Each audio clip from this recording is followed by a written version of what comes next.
अरिहंतों को नमन करे, सिद्धों की जयकार। आचार्य और उपाध्याय वंदन करो स्वीकार। सर्व साधु और संतों के चरणों में शीश नवा। नमो अरिहन्ताणं नमो सिद्धाणं नमो आयर्याणं नमो वज्रायणं नमो लोहि सर्वसाहुणं।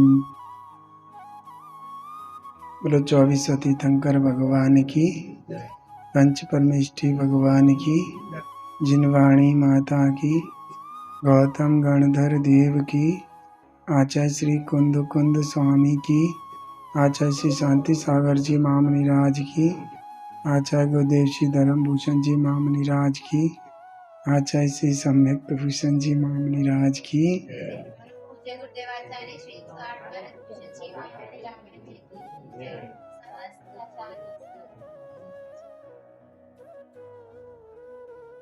ग्रंथाधिराज श्री इष्टोपदेश,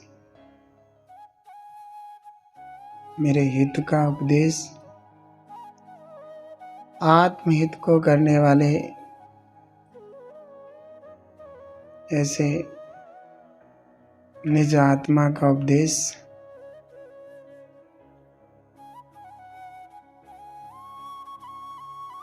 पहले मंगलाचरण में परमात्मा को नमस्कार करके आए थे, फिर उसके बाद इस श्लोक आया था कि निमित्त और उपादान से सिद्धि होती है, और उसके बाद व्रतों की सार्थकता बताई थी। फिर उसके बाद कहा था कि जो परिणाम जीव का मोक्ष की प्राप्ति कराता है, उस परिणाम से स्वर्ग कितना दूर है। फिर कहा था स्वर्ग सुख का कथन, कि स्वर्गों में सुख कैसा होता है। अब फिर आया था कि जो सुख दुख है ना, सांसारिक जो इंद्रिय जनित सुख दुख हैं, वो भ्रांति मात्र हैं। और फिर उसके बाद अब आया है कि मोह से ढका हुआ ज्ञान वस्तु को ठीक से जान नहीं पाता है। मोह या मिथ्यात लेना,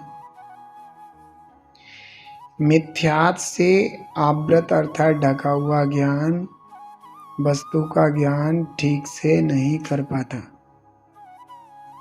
वस्तु की जानकारी ठीक से नहीं कर पाता। उसके लिए यहाँ पर श्लोक है, मोहेन संवृतं ज्ञानं स्वभावं लभते नहि मत्ता पुमान् पदार्थानां यथा मदन कौद्रवई। यहाँ पे कह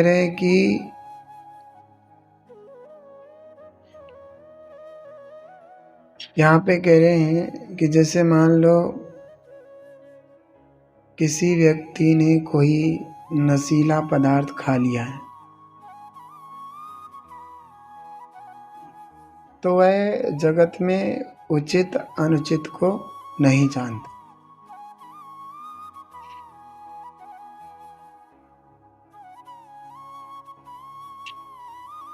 क्या ठीक है क्या ठीक नहीं है ऐसा नहीं जानता।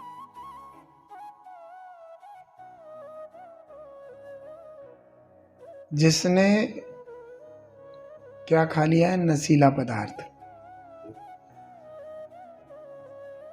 जैसे कोई मनुष्य धतूरा खा लेता है ना,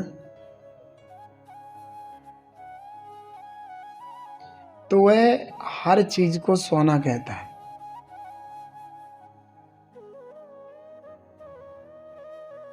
ये सोना है, उठाए फिर हो जाएगा, डला उठा लेगा, उसे कहेगा मेरे पास सोना। मिट्टी के डले उठा लेगा और सोना सोना कह के उसकी हिफाजत करेगा, उसे अलमारी में रखेगा, उसे कपड़े में लपेट के रखेगा।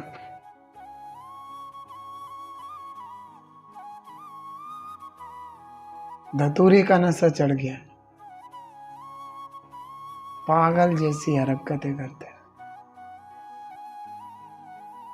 हमारे लिए क्या भक्ष है, क्या अभक्ष है, क्या नुकसानदायक है, क्या फायदेमंद है, क्या उचित है, क्या अनुचित है, इसके विवेक से हीन हो जाता है।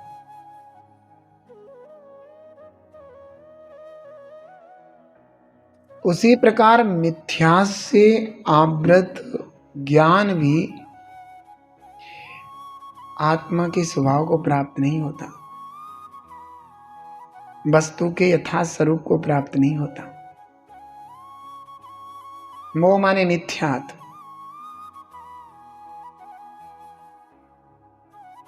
मिथ्यात से हुआ अंधा व्यक्ति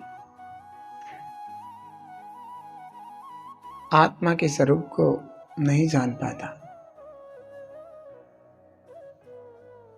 अगर उसे उस समय बताया जाए और मिथ्यात की टीप गहरी हो, क्या है, इससे भी कुछ होता है। कभी कभी कोई मंदिर नहीं जाता है तो घर में ऐसा कहते हैं, आप मंदिर जाया करो डेली। क्या हमने कोई पाप कर रखे जो मंदिर जाए? जिन्होंने पाप कर रखे वो मंदिर जाए। तो मिथ्यात से आवृत है, पाप को पाप ही नहीं समझता। बताओ भाई। अब ऐसे मंदिर में किसी की आपस में कोई लड़ाई झगड़ा हो गया, उसे देख के बातें बनावेगा, बताओ हम धर्मात्मा नहीं है, भले हैं, ऐसे कहता है, हम भले हैं, धर्मात्मा नहीं है। ऐसा धर्म करने से क्या फायदा? आपस में तितरियां ही पतरियां ही हो रही हैं, आपस में लड़ाई झगड़े हो रहे, ऐसे बात कहेगा। जब मैं बढ़िया हूं, आएगा बढ़िया है, तेरा जीवन पूरा पापों से लिप्त है,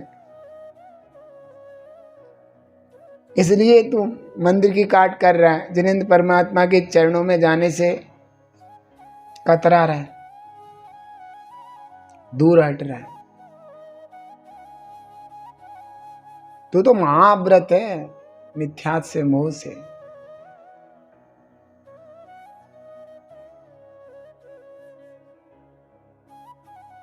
भव्य आत्मन मिथ्यात का जहाँ जोर है, वह ज्ञान आत्म स्वरूप को नहीं जान पाता।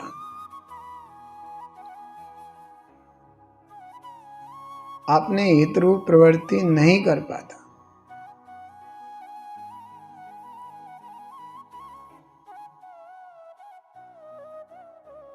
मोह की महिमा देखो, क्या तेरे मन में समाई, तुझे खुद की ही महिमा न आई, तूने खुद की ही महिमा भुलाई। मिथ्यात की बहुत बड़ी महिमा है, बहुत तंगड़ी।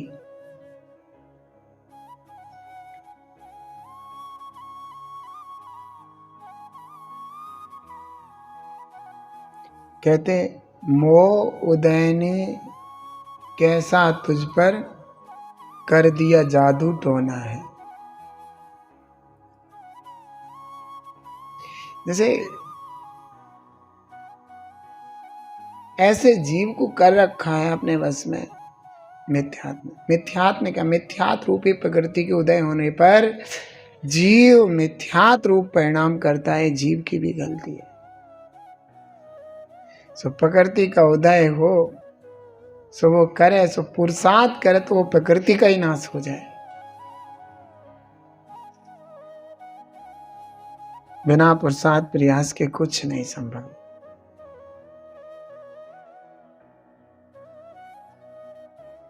हम तुम यहाँ बैठे हैं सब, हम कह रहे हैं तुम सुन रहे हो। कभी ऐसा भी होगा कि हम सुन रहे हो तुम कह रहे हो जाता है, हम भी सुन लेते हैं। आप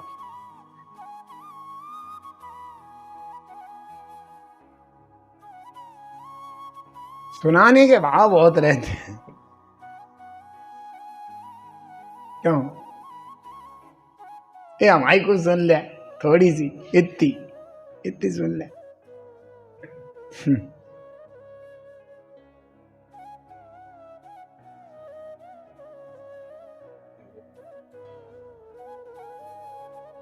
हे भव्यात्मन, जैसे बने तैसे मिथ्यात को नष्ट कीजिए, क्योंकि मिथ्यात से आवृत ज्ञान आत्म स्वरूप को जान नहीं पाता, और बिना आत्म स्वरूप के जाने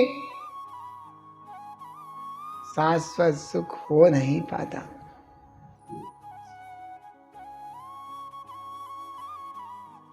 हमने कह दी और तुमने सुन ली। हम अपने यहाँ के, तुम अपने यहाँ के। तुम यहाँ के नहीं हो जाओ, हम वहाँ के नहीं हो जाएंगे।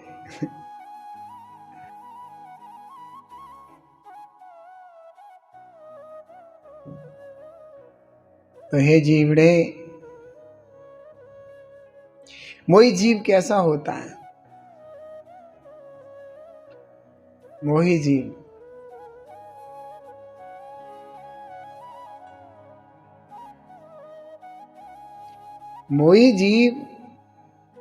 मिथ्यात के वशीभूत हुआ और वस्तु में आसक्त रहता है, और इतना आसक्त रहता है कि क्या उचित है क्या अनुचित ये भी नहीं जानता।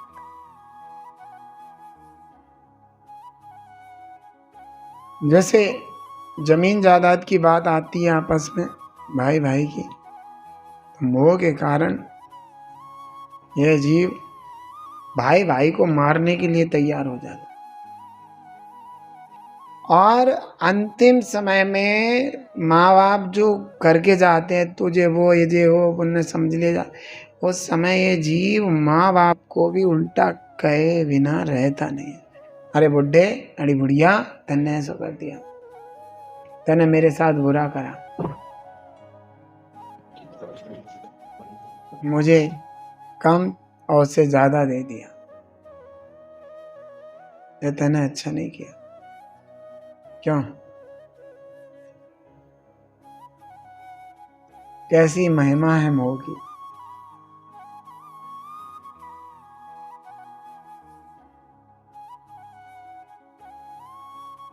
मोही जीव कैसे कैसे परिणाम कर लेता है। मोही जीव, मिथ्या दृष्टि जीव साधर्मी से विरोध करता है। जिसे साधर्मी देखे न सुहाए, सो मोह की दशा है। मंदिर में कैसे मार काट होती है, हार में कैसे, क्या करने आए, क्या कर रहे हो?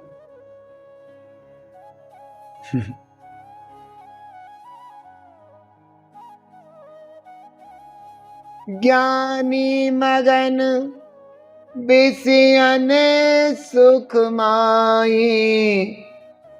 ये विपरीत संभव नाई।